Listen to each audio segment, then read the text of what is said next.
Welcome my channel, the Canine Code. You think you're doing everything right. You feed your dog quality food. You take them to the vet. You give them exercise and attention. But right now, woven into your daily routine are 9 small habits that feel harmless, maybe even caring, and every single one of them is quietly damaging your dog's health, behavior, or emotional well-being. Some of these you've probably done today. By the time we reach number 9, you'll see your relationship with your dog completely differently. Subscribe to the channel because what comes next will change how you care for your dog forever. Number 1. Feeding them right after you wake them up. Your dog is sleeping peacefully on the couch and you need to leave for work. So you wake them up and immediately put food in their bowl. It seems efficient, maybe even kind, like you're making sure they eat before you go. But you've just triggered a biological cascade that's working against their digestive system. When dogs wake from deep sleep, their parasympathetic nervous system, the part responsible for rest and digestion, needs time to fully transition out of sleep mode. Their digestive enzymes aren't ready, their stomach acid production hasn't ramped up, and their intestinal motility is still sluggish. Research on canine digestion shows that dogs who eat within 10 minutes of waking are significantly more prone to gastric distress, bloating, and incomplete nutrient absorption. You're essentially asking their body to process fuel when the engine hasn't warmed up. Even worse, this pattern creates anxiety around sleep because your dog starts to associate being woken with immediate demands. They can't fully relax because part of their brain is waiting for the interruption. Give them 15 to 20 minutes after waking before you feed them. Let them stretch, walk around, fully enter their day. That small buffer protects their gut health and lets them trust that sleep is actually safe. Number 2. Letting them drink water immediately after hard exercise. Your dog just finished a long run or an intense play session at the park. They're panting, clearly thirsty, and you fill their bowl with cold water the second you get home. It feels responsible, like proper hydration. But when a dog drinks large amounts of water rapidly after strenuous exercise, especially cold water, their stomach can twist. Gastric dilatation, valvulus commonly called bloat, happens when the stomach fills with gas or fluid and then rotates on itself, cutting off blood flow. Studies from veterinary emergency medicine show that one of the strongest risk factors for bloat is rapid water consumption after vigorous activity, particularly in deep-chested breeds. The physiological reason is straightforward. During hard exercise, blood flow redirects away from the digestive organs to the muscles. The stomach becomes less stable, more prone to movement. When you add weight from water in the gulping motion that introduces air, the conditions for torsion align.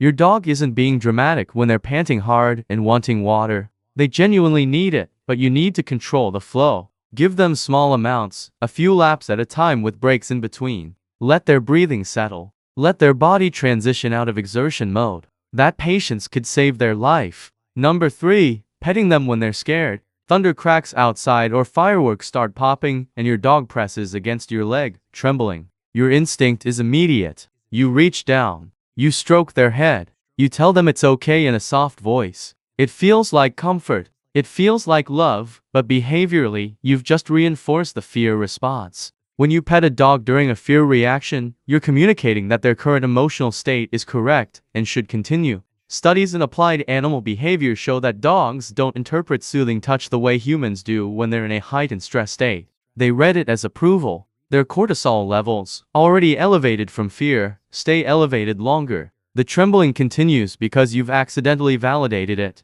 This doesn't mean you ignore your dog or withhold affection entirely. It means you shift your approach. Stay calm. Maintain normal body language. Redirect their attention to something neutral, like a simple command they know well. When they respond even slightly, that's when you reward. You're teaching them that the path out of fear, the behavior that gets your positive attention, is returning to calm. The thunder is still there. The fireworks are still loud, but you're showing them that those sounds don't require panic. The subtle difference in timing, waiting until they show even a small sign of settling before you touch them, rewrites the lesson from being scared gets comfort to finding calm gets comfort. Number 4. Using retractable leashes for walks. The retractable leash seems like freedom. Your dog can roam 20 feet ahead, sniffing what they want, moving at their own pace, and you're still technically in control with that button lock. But that thin cord in the intermittent tension pattern is teaching your dog that pulling gets rewarded with more distance. Every time they hit the end of the line and you let out more cord, they learn that forward pressure works. Behavioral studies on leash training show that dogs on retractable leashes develop significantly stronger pulling habits than dogs on fixed-length leashes because the feedback is inconsistent. Sometimes there's resistance, sometimes there's slack, and your dog never learns where the boundary actually is. Even more dangerous is the physical risk. That thin cord can snap under sudden force. It can wrap around legs, yours or your dog's, causing friction burns. Or worse, when your dog bolts after a squirrel or another dog and you hit the lock button, the sudden stop can injure their neck or trachea because there's no gradual resistance, just an instant jerk. You also lose the ability to quickly pull your dog close in an emergency because reeling in 20 feet of cord takes time. A standard 6-foot leash keeps your dog within a safe radius, teaches them consistent boundary awareness, and gives you immediate physical control when you need it. The illusion of freedom the retractable leash provides is costing your dog real safety and clear communication. Number 5. Free feeding instead of scheduled meals. You keep the food bowl full all day. Your dog can eat whenever they want, grazing like they would in nature, and you never have to worry about them going hungry. It seems stress-free for both of you, but free feeding dismantles one of the most powerful training and bonding tools you have. And it's quietly contributing to obesity, digestive issues, and behavioral problems. When food is always available, it loses value. Your dog has no reason to look to you as a provider, no motivation to respond to commands, and no structure around one of their most basic drives. Studies on canine psychology show that dogs fed on a schedule show stronger handler focus, better impulse control, and less resource guarding than free-fed dogs. The biological side is equally important. When dogs graze throughout the day, their digestive system never fully rests. Their pancreas keeps producing insulin in irregular spurts. Their stomach acid production stays inconsistent, and they're more prone to developing insulin resistance over time. You also lose the ability to monitor their appetite, which is often the first sign of illness. A dog who normally eats enthusiastically, but suddenly shows no interest in breakfast is telling you something is wrong. A dog with constant access to food hides that signal. Scheduled meals 2 times a day for adult dogs create rhythm, anticipation, and a clear biological pattern. Your dog's body knows when to prepare for digestion. You know when to expect elimination, and every single meal becomes a moment where your dog looks to you for something essential, strengthening the bond that makes everything else in your relationship work. Number 6. Letting them sleep in your bed without boundaries. Your dog sleeps in your bed. Maybe they've done it since they were a puppy. Maybe you invited them up one night and it stuck. It feels like closeness, like family. But if you haven't established rules around that privilege, you've accidentally created a resurrecting situation and possibly a dominance confusion that's affecting behavior outside the bedroom. Dogs are den animals with hierarchical instincts. The sleeping area represents safety and status. When your dog has unlimited access to your bed, getting on and off whenever they choose, and especially if they react negatively when you try to move them or reclaim space, they've begun to view the bed as their resource, not yours. Research in canine behavioral science shows that dogs who control sleeping locations are more likely to display dominance-related behaviors like ignoring commands, blocking doorways, and reacting aggressively when disturbed. This doesn't mean your dog can't sleep with you. It means the terms matter. They should only come up when invited. They should move when asked without resistance. And they should understand that your presence and permission govern access. If your dog growls when you shift position in the night, if they refuse to get down when called, if they claim a specific spot and defend it, the bed has become a problem. Beyond behavior, there's a health consideration. Dogs carry different bacteria, potential parasites, and allergens. If you have any respiratory sensitivity or skin conditions, sharing a bed intensifies exposure. The emotional closeness you're seeking, that bond you want to strengthen, doesn't require sacrificing boundaries. In fact, the boundaries make the closeness more sustainable and the relationship clearer. Number 7. Repeating commands multiple times. Your dog doesn't come when you call them the first time, so you say their name again, then again louder. You repeat the command 4 or 5 times before they finally respond. And you think persistence worked, but you've just trained your dog the commands are optional and that the first 3 times you speak don't actually matter. Canine cognition research shows that dogs learn through association and pattern. When you repeat a command before they comply, the pattern they learn is that the command sound is just noise until you reach a certain volume, tone, or repetition count. They're waiting for the version that means you're serious. You've also weakened your authority because every repetition signals that you're not confident they'll obey, and dogs read that uncertainty clearly. Professional trainers emphasize the one command rule. Say it once, then enforce or redirect. If your dog doesn't come when called, you walk over and guide them rather than calling again. The consequence for ignoring the first command is loss of choice, not more chances. This requires you to be consistent, to mean what you say the first time, and to follow through immediately. It's harder for you, not the dog, but the result is a dog who listens to a single calm request because they've learned that your words predict outcomes. The clarity this creates reduces their stress because they don't have to guess when you're serious. And it reduces your frustration because you're not nagging an animal who's learned to tune you out. Number 8. Punishing them after the fact. You come home to find garbage scattered across the kitchen floor. Your dog looks guilty, ears back, body low, and you assume they know what they did wrong. So you scold them, point at the mess, raise your voice. It feels like accountability, but your dog has no idea why you're angry. The guilty look you're seeing isn't guilt.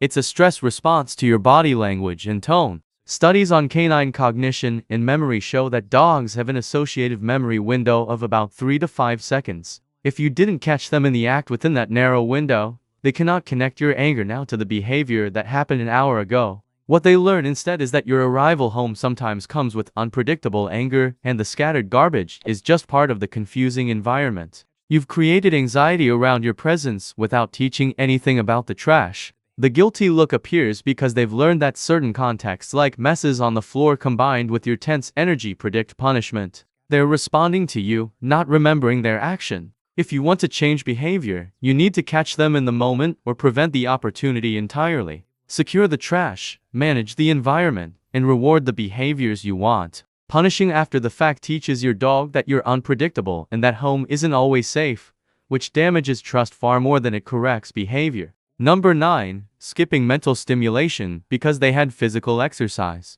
Your dog ran for an hour at the park. They're tired, panting, lying on the floor, and you figure they're fulfilled for the day. But physical exhaustion isn't the same as mental satisfaction. And for many dogs, especially intelligent working breeds, the lack of cognitive challenge is creating anxiety, destructive behavior, and depression. A dog's brain needs to solve problems, make decisions, and engage with complex tasks. In the wild, wolves spend significant energy hunting, which involves strategy, scent tracking, decision and problem solving. Your dog's run at the park was cardiovascular, but it didn't ask their brain to work. Research in canine enrichment shows that 15 minutes of scent work, puzzle toys, or training sessions can tire a dog more effectively than an hour of running because mental effort depletes different neurological resources. When dogs don't get mental stimulation, they create their own. And that's when you see digging, chewing furniture, obsessive licking, or repetitive behaviors.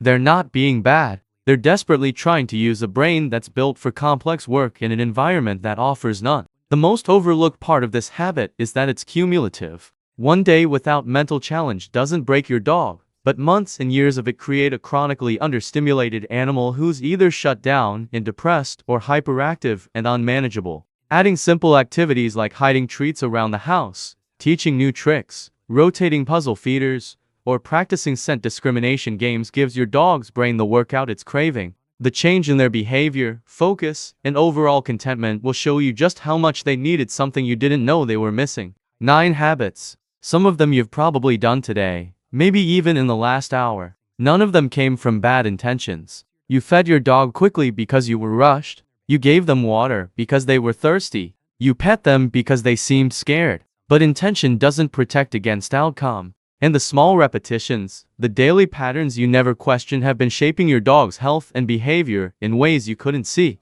The difference now is that you know. You know that timing around food matters. That how you offer water after exercise can prevent a life-threatening emergency. That your comfort during fear might be making the fear worse. You know that the tools you use, the feeding schedule you keep, the boundaries you set, and the way you communicate all send messages your dog is reading constantly. This isn't about perfection. It's about awareness. It's about recognizing that your dog is a biological, emotional creature whose well-being depends on details, not just love. When you adjust these 9 habits, when you give them that buffer after waking before food, when you say a command once and mean it, when you challenge their brain after exercising their body, you're not just avoiding harm. You're building a relationship where your dog feels safer, clearer, more understood. Share this with someone who has a dog. Subscribe to the channel because we're here to help you see what your dog has been trying to tell you all along. They trust you with everything. Thanks for watching my video. Subscribe the channel. Take care.